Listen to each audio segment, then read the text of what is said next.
বরিশালের মুন্সি গ্যারেজ এলাকায় এক বৃহস্পতিবার সকালে ২১ বছর বয়সী প্রথম বর্ষের কলেজ ছাত্রী সঞ্জিতা কবির অনিতা তার ভাড়া বাড়ি থেকে বেরিয়ে আসে। সকাল 10:30টার মধ্যে সঞ্জিতার ফোনে বেশ কয়েকবার কল করে সরাসরি ভয়েসমেইলে চলে যাওয়ায় তার বড় বোন উদ্বিগ্ন হয়ে পড়েন। আসন্ন বিপদ আঁচ করে তিনি তাদের চাচা মিশু শিকদারের সাথে যোগাযোগ করেন। মিশু দ্রুত পদক্ষেপ নেন। তিনি সঞ্জিতার ফোন থেকে লাইভ লোকেশন ডেটা বের করেন এবং জিপিএস পিং অনুসরণ করে সরাসরি একটি নির্দিষ্ট ব্লকে পৌঁছান। স্থানাঙ্কগুলি শহরের অন্য প্রান্তে নিয়ে যায়নি, সেগুলি সরাসরি তাদের নিজেদের এলাকাতেই নির্দেশ করছিল, যা রাস্তার শেষ প্রান্তের একটি ভাড়া বাড়িকে চিহ্নিত করে। যখন মিশু সেই বাড়িতে পৌঁছান এবং ভেতরে প্রবেশ করেন, তখন তিনি সঞ্জিতার মৃতদেহ দেখতে পান। বাড়ির দরজা থেকে বেরোনোর ৬০ মিনিটের মধ্যেই সঞ্জিতাকে হত্যা করা হয়েছিল। এবার তদন্তের মোড় ওই বাড়ির বাসিন্দা লোকটির দিকে ঘুরে যায়। বাড়িটি ছিল ৩০ বছর বয়সী মাইনুল ইসলাম হেমুর বাসস্থান। সে তার মায়ের সাথে সেখানে থাকত, যেখান থেকে সঞ্জিতা তার নিজের পরিবারের সাথে থাকত, তার থেকে সামান্য হাঁটা পথের দূরত্বে। একই রাস্তায় থাকার কারণে দুজনের মধ্যে একটি সংযোগ তৈরি হয়, যা অবশেষে একটি প্রেমের সম্পর্কে পরিণত হয়। কিন্তু মাইনুলের একটি হিংস্র অতীত ছিল, যা প্রথমে সঞ্জিতার কাছে গোপন রাখা হয়েছিল।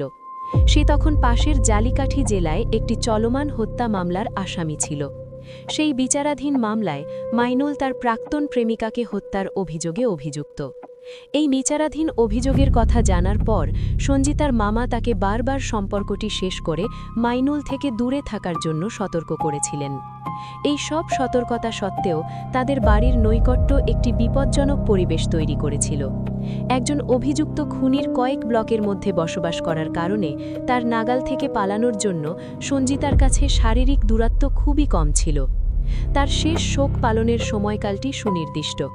সকাল 9:30টার মধ্যে সঞ্জিতা তার বোনের বাড়ির দিকে রওনা হয়ে বাড়ি থেকে বেরোয়, কিন্তু সে পথ পরিবর্তন করে মাইনুলের বাড়ির দিকে হাঁটতে শুরু করে। সকাল 10:30টার মধ্যে উদ্ধারের সুযোগ ইতিমধ্যেই বন্ধ হয়ে গিয়েছিল। সেই 1 ঘণ্টার মধ্যে মাইনুলের মা জাহানারা বেগম তার ছেলের শোবার ঘরে প্রবেশ করেন এবং সঞ্জিতার মৃতদেহ দেখতে পান। শোবার ঘরে কী ঘটেছে তা তার মাকে জানতে দেখে মাইনুল আতঙ্কিত হয়ে পড়ে এবং সঙ্গে সঙ্গে বাড়ি থেকে পালিয়ে যায়। মৃতদেহটি আবিষ্কারের কিছুক্ষণ পরে পুলিশ এসে পৌঁছায় এবং ফরেনসিক দলের তদন্ত শুরু করার জন্য ঘরটি ঘিরে ফেলে। ফরেনসিক তদন্তকারীরা মৃতদেহে কালো দাগ দেখতে পান, যার ফলে প্রাথমিকভাবে এই সিদ্ধান্তে আসা হয় যে সঞ্জিতাকে শ্বাসরোধে হত্যা করা হয়েছে। এই আক্রমণের দ্রুততা পরিস্থিতির অস্থিতিশীলতাকে তুলে ধরে। 1 ঘণ্টারও কম সময়ের মধ্যে একটি পারিবারিক বিবাদ মারাত্মক রূপ নেয়, যখন তার পরিবার তার নিখোঁজ হওয়ার বিষয়টি বোঝার আগেই। মৃত্যুর সঠিক কারণ নিশ্চিত করার জন্য কর্তৃপক্ষ আনুষ্ঠানিক ময়নাতদন্তের জন্য মৃতদেহটি মর্গে স্থানান্তরিত করেছে। মাইনুল ইসলাম এখনও পলাতক এবং তাকে খুঁজে বের করার জন্য বর্তমানে পুলিশের তল্লাশি চলছে। এই হত্যাকাণ্ডটি প্রশ্ন তোলে যে একই ধরনের অপরাধে বিচারাধীন থাকা সত্ত্বেও একজন ব্যক্তি কিভাবে সমাজে থাকতে পারল।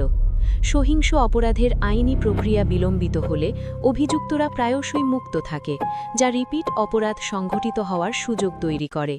সঞ্জিতার পরিবার এখন অবিলম্বে ন্যায় বিচার এবং একজন পরিচিত সহিংস অপরাধীকে গ্রেপ্তারে পুলিশকে প্রাধান্য দেওয়ার আহ্বান জানাচ্ছে। সহিংসতার দীর্ঘ ইতিহাসের জবাবে ধীর গতির বিচারিক প্রতিকারের পরিণাম কী হতে পারে, তার মৃত্যু তারই এক কঠোর দৃষ্টান্ত।